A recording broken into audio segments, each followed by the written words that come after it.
One might begin by observing that Pete Hegseth represents that peculiarly American phenomenon, the man who mistakes volume for virtue and proximity to power for competence. Here is someone who has managed to fail upward with such relentless consistency that one suspects he's discovered some sort of reverse meritocracy, a ladder whose rungs consist entirely of other people's lowered expectations and the president's fondness for television personalities who tell him what he wants to hear. Let us start with his sterling record of organizational leadership, which reads less like a resume and more like a case study in how to transform other people's money into personal embarrassment. At Veterans for Freedom, he managed the impressive feat of turning millions in donor funds into hundreds of thousands in debt, a financial alchemy that defies conventional economics.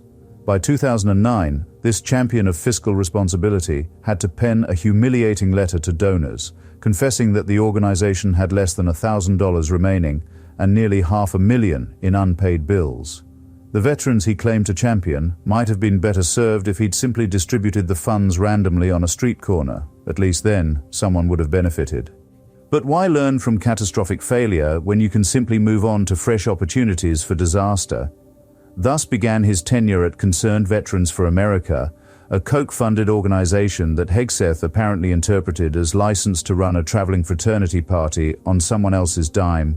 The whistleblower reports that emerged paint a portrait so lurid, so thoroughly debauched, that one almost suspects exaggeration, except that multiple sources corroborated the accounts, and Hegseth himself never meaningfully denied the specifics. Here was a man who had to be physically restrained from joining the dancers on stage at a Louisiana strip club he'd brought his staff to visit. Here was someone who allegedly screamed, "Kill all Muslims," repeatedly in an Ohio hotel bar, while on a work trip meant to champion veteran causes. Here was an executive director who was noticeably intoxicated at work events, despite explicit policies against such behavior, who passed out on party buses, who urinated in front of hotels where his staff was staying. The reports describe him sexually pursuing female staffers, treating the organization's funds as his personal expense account for partying, drinking, and using CVA events as little more than opportunities to hook up with women on the road. When you're forced to sign a six-figure severance package and a non-disclosure agreement just to make someone depart quietly, you're not dealing with a misunderstood visionary or a victim of office politics. You're dealing with someone so problematic that an organization would rather pay handsomely to never speak of him again. This is the curriculum vitae of a man who now oversees a budget approaching $1 trillion and commands millions of personnel. Then there's his curious relationship with the truth, and his even more curious relationship with his wives, all three of them. 5 extramarital affairs during his first marriage is not merely infidelity. It's a systematic approach to betrayal, a commitment to dishonesty so comprehensive it borders on vocational.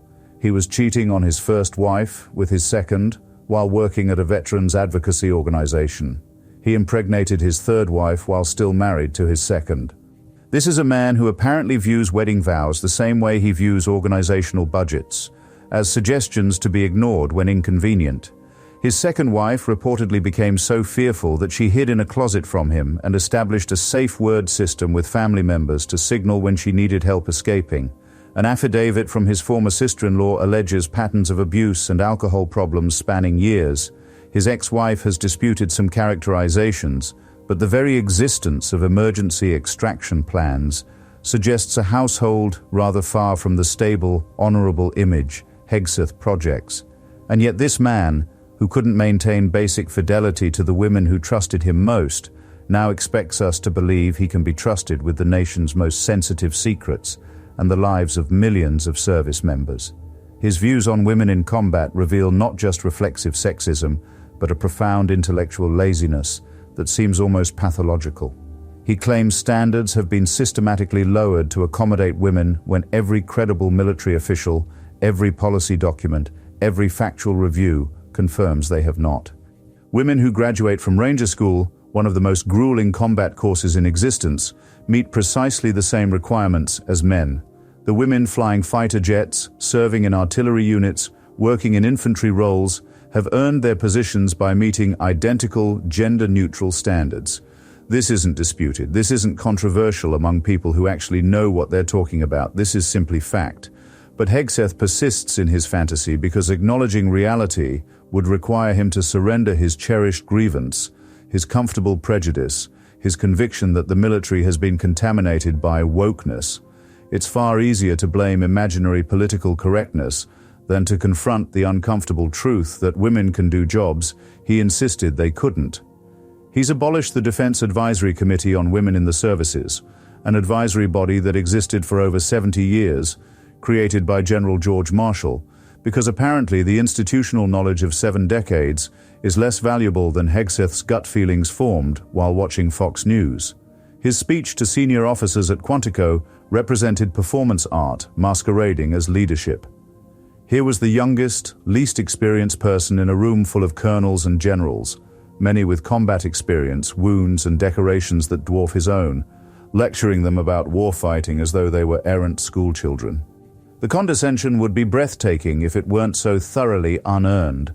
These officers have forgotten more about military strategy than Hegseth will ever know, yet he demands they either accept his vision or resign.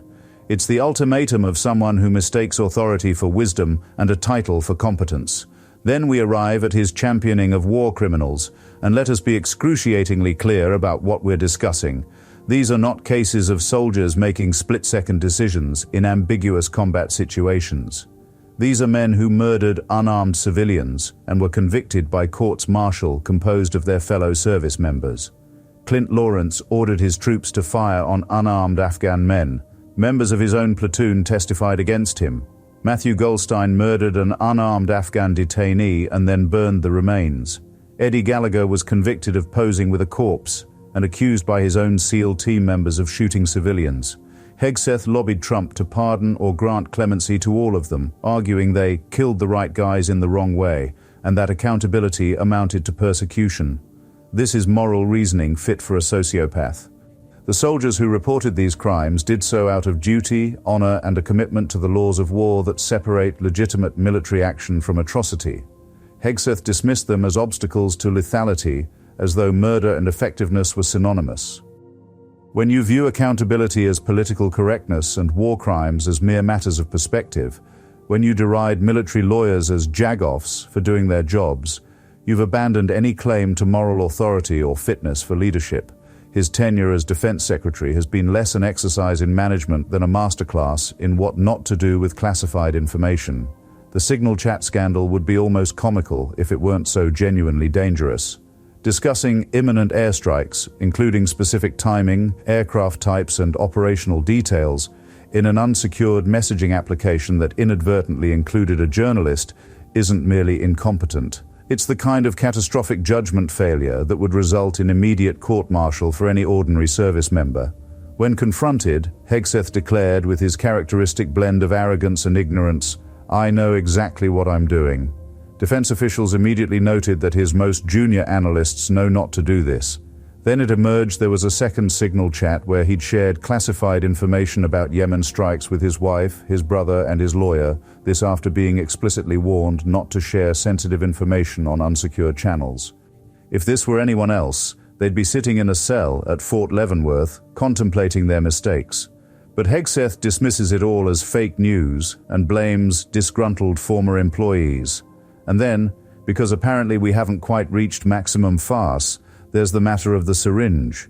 Reports emerged that Hegseth had been photographed with what appeared to be a syringe, adding yet another layer to an already spectacular edifice of scandal. The specifics remain murky, whether performance-enhancing drugs, medical treatment, or something else entirely, but the pattern is unmistakable. Here is someone who has spent years cultivating an image as a warrior, a guardian of traditional military values, a champion of lethality and standards, while his own conduct suggests he couldn't meet the basic ethical requirements expected of a private, let alone a cabinet secretary. Through it all, Hegseth has shown remarkable consistency in precisely one area, refusing accountability. When caught, when exposed, when confronted with documented failures, he invariably points fingers elsewhere. It's disgruntled employees bearing false witness. It's fake news media conducting witch hunts. It's woke generals undermining his vision. It's anonymous sources with axes to grind. What it never is, apparently, is his drinking, his judgment, his character, his competence, or his fitness for office. The man is Teflon not through innocence but through shamelessness, so comprehensive it borders on clinical. What makes Hegseth particularly insufferable is not merely his incompetence or his scandals. America has weathered both before and will doubtless weather them again.